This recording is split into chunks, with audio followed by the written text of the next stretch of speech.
guys, pag-usapan lang natin ang breaking news. Daniel Padilla umaasa pa rin kay Catherine Bernardo. Exclusive nga naman kasi guys, pinag-uusapan yan. Siya umaasa pa ng balikan kay Catherine Bernardo. Daniel, tumitibok pa rin ang puso kay Catherine Bernardo. Kahit konti nga naman kasi guys, meron pa rin. At alam naman natin guys, bakit inaabot ni Daniel Padilla si Catherine Bernardo. Dahil mahal na mahal pa rin ni Daniel Padilla si Catherine Bernardo. At lalong-lalo na kasi guys, siyempre, silang dalawa lang talaga guys ang magtatagal. Kasi silang dalawa ay nagkaroon na ng relationship. At umabot yan guys ng 11 years. Ayon kasi guys sa iba, mahirap yan pakawalan at mahirap yan bitawan.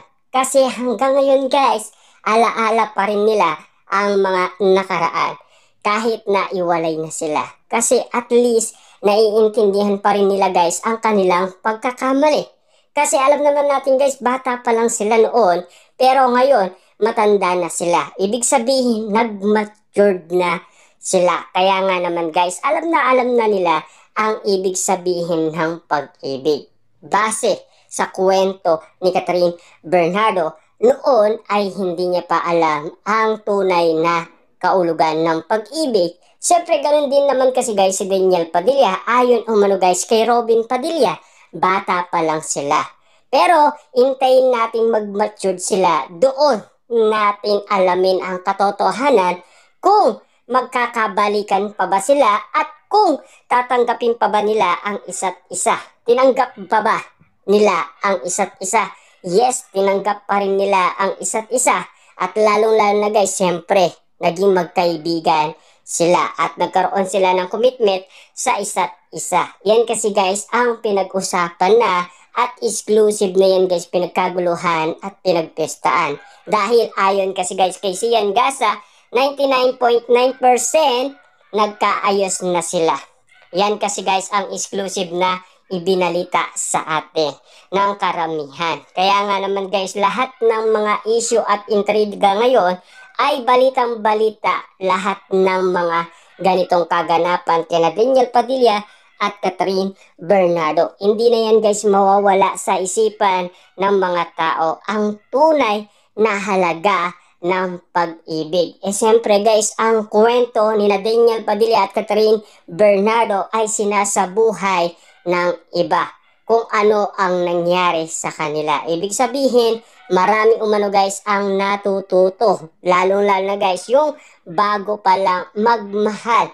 Kasi alam naman natin guys, kung bibigyan mo ng pansin ang katulad ni Daniel Padilla at Catherine Bernardo, mapapansin ninyo guys kung bakit sila nagpaparamdam ngayon at kung bakit sila kumikilos ng kakaiba. Kasi yan kasi guys ang tinitignan ng mga netizens at mga dilulu fans, lalong-lalo guys ang mga sawsawerang kapitbahay. Ibig sabihin, meron na silang ibang motibo. Lalong-lalo na kasi guys, sa kilos nila, parang may kakaiba na. Yan kasi guys ang tinitignan nila kung bakit kinikilig guys ang karamihan at kung bakit lagi silang nandyan at kung bakit guys, botong-boto pa rin sila kina Daniel Padilla at Catherine Bernardo. Ibig sabihin, si Daniel Padilla at Catherine Bernardo umaataw pa rin sa isa't isa para magkabalikan. Siyempre guys, hindi madali ang proseso. Kasi tulad guys ng sinasabi ng balita, hindi madali ang ganyang sitwasyon. Huwag magmadali daw sina Catherine Bernardo at Daniel Padilla at lalong-lalo na guys ang ABS-CBN kapag nagkaroon ng love team ang Katniel. Lalong-lalo kasi guys, meron silang naka-line up na movie na After Forever na isasagawa guys sa San Francisco. Matagal na yan guys pinag-usapan. Last 2020 pa yan guys, noong February. Akala natin guys, magkakaroon ng movie ang Katniel after ng The House of Us at Hello, Love, Goodbye. Susunod nila ang After Forever. Kaso nga lang guys, nagkaroon tayo ng pandemic at lockdown. Yun ay tumagal ng tumagal hanggang sa magkaiwalay na sina Daniel Padilla at Catherine Bernardo. Hanggang sa hindi na umano guys, naisagawa ang movie. Pero kinausap pa guys sina Daniel Padilla at Catherine Bernardo ng tatlong direktor kung ano nga ba talaga guys ang gagawin ng Katniel.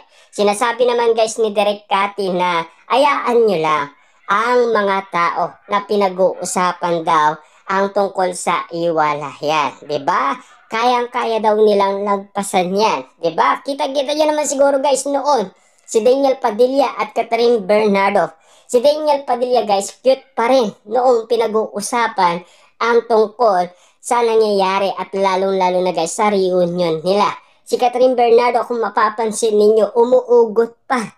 Meron pa siyang sakit sa ulo abang tinitignan niya guys si Daniel Padilla. Yung sakit na yun guys na abang buhay niya sana guys dadalhin kung hindi kumilos si Daniel Padilla.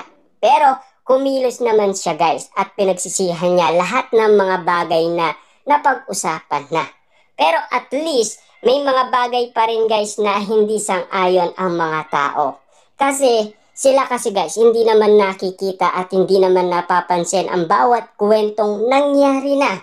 At lalong-lalo na guys, hindi yan alam ng ibang tao kung ano na ang talagang nangyayari sa social media. Wala silang alam sa nangyayari. Lalong-lalo na kasi guys, tayo ay inaalam natin yan sa balita. Kasi alam naman natin guys, ang balita, inaalam nila ang survey ng lahat ng tao. Kung ano ang masasabi nila, base kasi guys sa lahat ng pinag-uusapan. Kasi chinecheck nila yan guys, kung ano ang nangyayari. At lalong-lalo na, kung ano ang basihan nila, kung papayag ba or hindi. At kung ano ang suggestion nila, kung babalik sina Catherine Bernardo at Daniel Padilla. Pero tayo kasi guys, alam naman natin yung nangyari last 2024 na pumirma si Catherine Bernardo ng kontrata, ayaw niya makasama si Daniel Padilla. Yan kasi guys ang gusto din natin malaman. Kung ano ba ang setup na gagawin ng ABS-CBN para at least may pagpatuloy ang love team ng Katniel. Yun lang kasi guys ang gusto din natin malaman at yun din kasi guys ang gusto nating i-check kung ano ang bawat suggestion ng mga tao patungkol sa lahat ng nangyayari. Yan kasi guys ang gusto din natin masaksihan.